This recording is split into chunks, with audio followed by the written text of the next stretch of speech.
switch gears and talk about climate change. So I did some research here, and I know we're hearing the narrative now with Bill Gates stating, that cattle are significantly contributing to climate change through methane production, and their burping and their farting is increasing carbon emissions. And they're saying the solution is to eat less meat, which I highly disagree with. What are your thoughts on this? It's a battle almost out there now. It's on the news, and there's these groups, and they're saying we need to go with this fake meat and whatnot. And again, I'm 100% against that, and I know you are too. So what can you say to that? Yeah, there's a battle going on, and it's a really ugly battle. I mean, I've been attacked personally, not once or twice, but fairly regularly in the press for what I do, and that's okay. But first, let me establish my bona fides on that. I want to be sure people understand. I am not one of the livestock producers that thinks that there's something wrong with people who choose to be vegetarian or vegan. I think that's fine. I think that's a lifestyle choice that every person should be able to make, and it's fine. If a person tells me they're vegetarian or vegan because they can't bear the idea of eating an animal that has lived, I respect that. That's not my feelings, but I respect their feelings. If they tell me that they just don't like the mouthfeel, it's yucky, I respect that. You get to decide. There's some foods I don't like to eat. So I respect it. But if a person tells me that they won't eat meat because it's destroying, properly raised meat is destroying the earth, that's unacceptable. I will not accept that. They're either misinformed or have a bad agenda. And there's a lot of both out there. If you hadn't been living under a rock for the last 10 years, you've heard that cattle are destroying the earth. And it's not. It is literally junk science. Literally junk science. And I think I can explain it to you. I can show it to you in a independent report. It was done on our farm, under whiteoakpastures.com, under the land stewardships tab. There's a life cycle assessment, very expensive assessment that was done by Qantas, third-party environmental engineering. And it shows that we're literally sequestering 3.5 pounds of carbon dioxide equivalent for every pound of beef we produce. You could argue that it's not 3.5, it's 2.5, and I'm fine with that. But we're carbon negative. This is the carbon sink in terms of our grass-fed beef.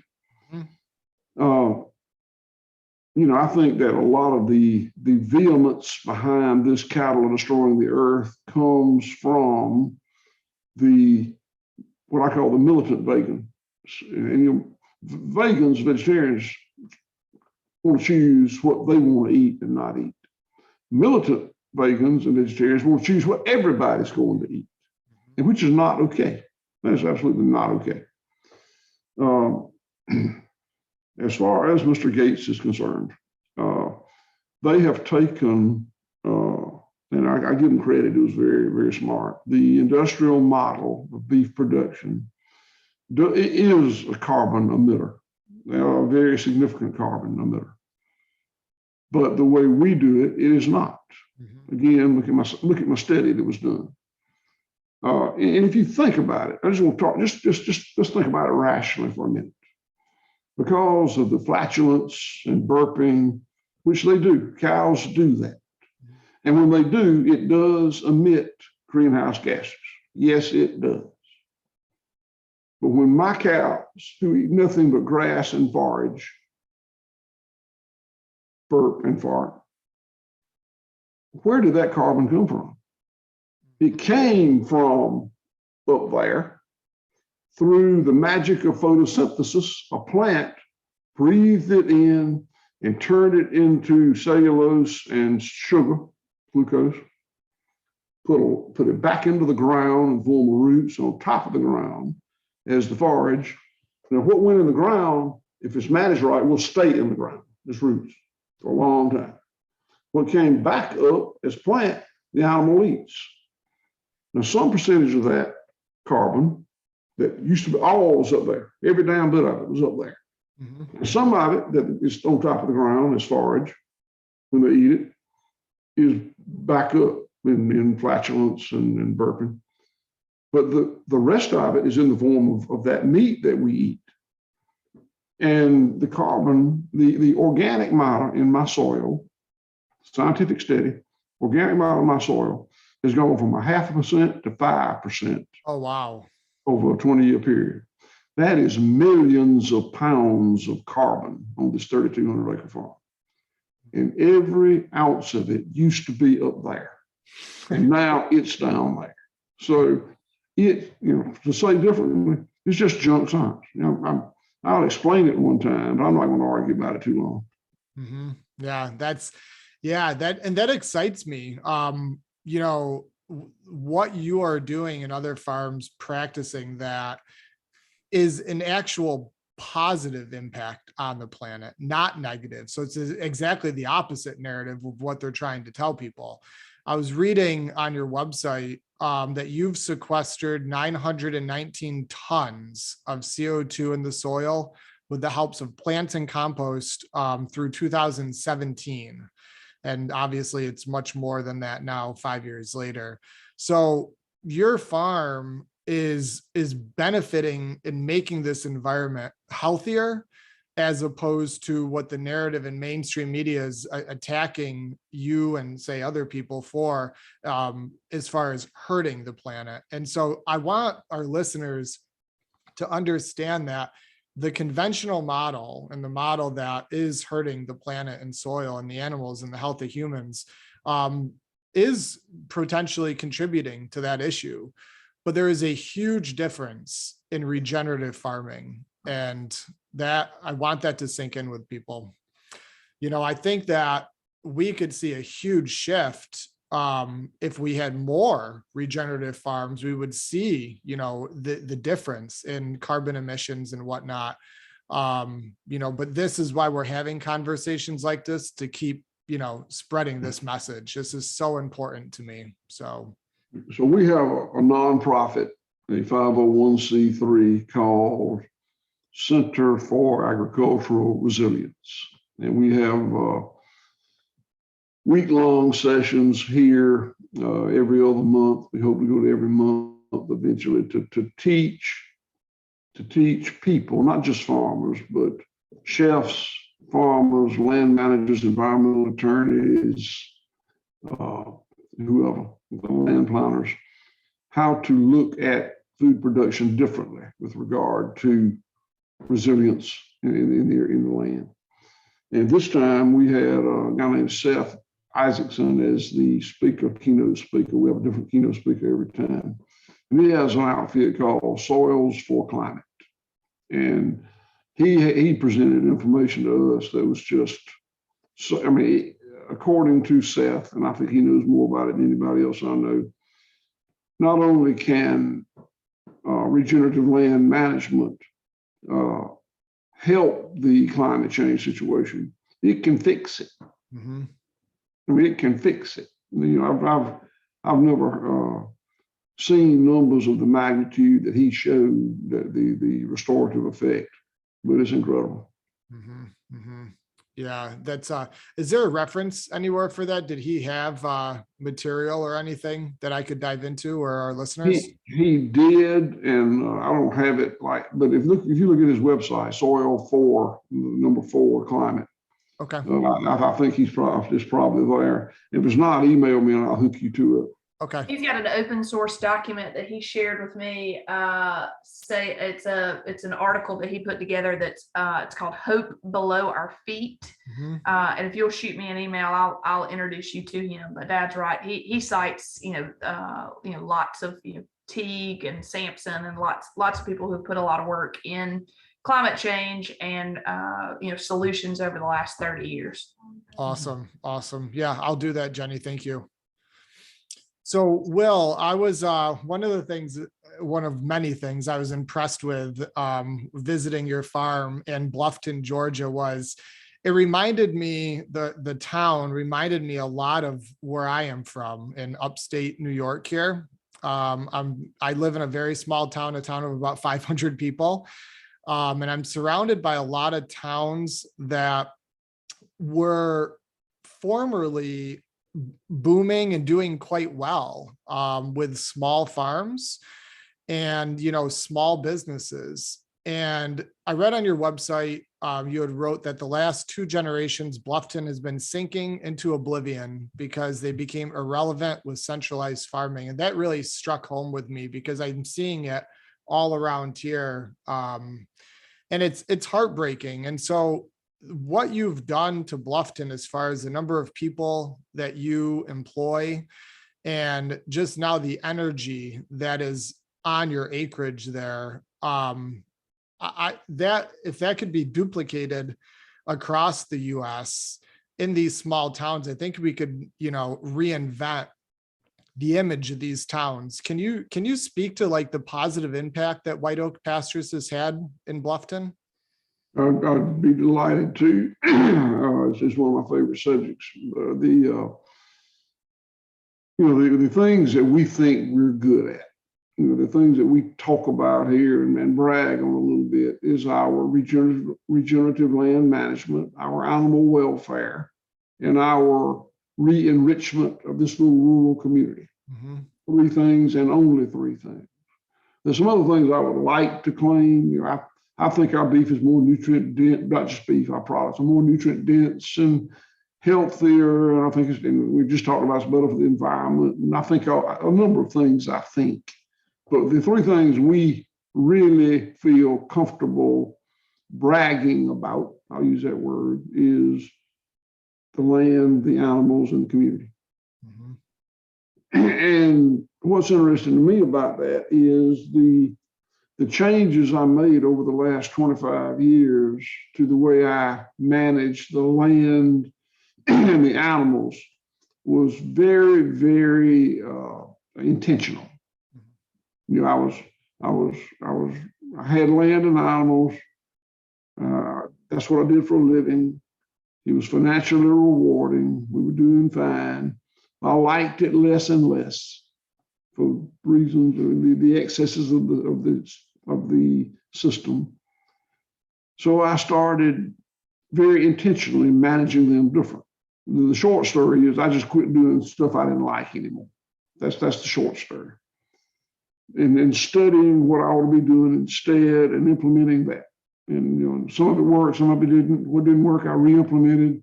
Some of that worked, some of it didn't, I re-implemented. I put a lot of effort into the land and the animals. And I never one nanosecond considered trying to improve the community.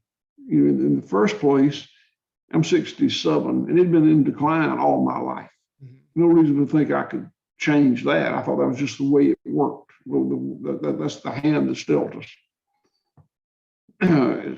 Second, that wasn't, I didn't own the town. I owned the land and the animals. So I owned it. I just never considered changing. But when I changed the system, and we changed it dramatically with the land and animals, the town came back alive. And the reason is, you said the words, industrial agriculture, centralized agriculture, rendered this little town, like your little town, and economically irrelevant. Just nobody needed it anymore. So it became, if you quit using your right arm, completely quit using it, it would become irrelevant and it would waste away. Same deal. So in the change, when I was farming industrially, I had 3 or 4, probably 3 minimum wage employees. And payroll would have been under $1,000 a week. And these people were, they were people that didn't make much money, didn't spend much money. Fast forward to today, we got 180 employees. Our salary, I'm not proud of what we pay our people. It's just all I can afford. I'm not proud of it, but it's significantly over the county average. And we, in this little town of 102 people, we write checks for over $100,000 every Friday. $5 million in the economy of what is the poorest county in the country. According to Wikipedia, Clay County, this county, Bluffton, was the poorest county in America in 2020 based on household income. We're the largest employer in the county, maybe the best paying employer in the county, and it changed the town. Many of these 180 employees came here from somewhere else. Many of them have graduate degrees. Most of them are not farm people. Most of them very young, passionate. They look more like you than like me. Mm-hmm. And you bring those kind of people together, feed them good, pay them well, and they need a place to eat and sleep and drink and play and shop and sleep. And we provided it, and we got a little town. And it's you've been here. It's kind of a little destination, isn't it? Oh, yeah. You have a little bit of everything there. Well, you've got an RV park across the street. You've got the general store. You've got the restaurant. There's a post office. There's a bunch of cute small houses. You've got horses. You've got pigs. You've got cattle. Obviously, like. You've got a little community area outside the side of the restaurant there that I loved. It looks like, you have fires there and games and whatnot. It just reminded me, it was like a nostalgic throwback, to the good old days, and I see that so much here. And, I have hope and I have inspiration that what you did is able to be replicated other places. Because if not, what we're going to have is thousands of acres around us that are owned by corporations, many of which are outside of the US. And it's going to be managed with, technology and robots that are planting monocultures and, high levels of input. And they're going to not care at all about the communities and the people that live within the communities. And that's going to be a bad day when that happens. And it's happening now. Let's talk about what you just said about being replicatable. That's important. So remember our earlier conversation about complicated and complex. Mm-hmm. And a complicated system is the factory model that is very linear, and it can be scaled up and up and up and up and up. And that's how we got 4 beef producers producing 88% or whatever it is of the beef in this country. Yep. Very linear, very scalable. And I told you this is complex and it's cyclical, not linear. It's not very efficient, but it's very replicatable, very a lot of resilience. We swapped efficiency for resilience, and it was a bad deal. We got a lot of efficiency. We lost the resilience. So this model right here, to prove to you that it is replicatable, it was done by a C student from the University of Georgia College of Agriculture with borrowed money. Not Mr. Gates with his billions of dollars, a C student with bank debt. So, I wasn't dumb as a rock, but I was a C student at the University of Georgia. I wasn't completely destitute, but what I had was a paid-for farm that I'd inherited. Certainly not a trust fund. Mm-hmm. And if I can do it here, it can be done in every agricultural county in the United States of America. Every ag county should have 1 or 2 or 3 or 4 white oak pastures, and it could, but it's going to require, it's a lot of tearing of the hair and gnashing of the teeth and commitment and dedication and resolve.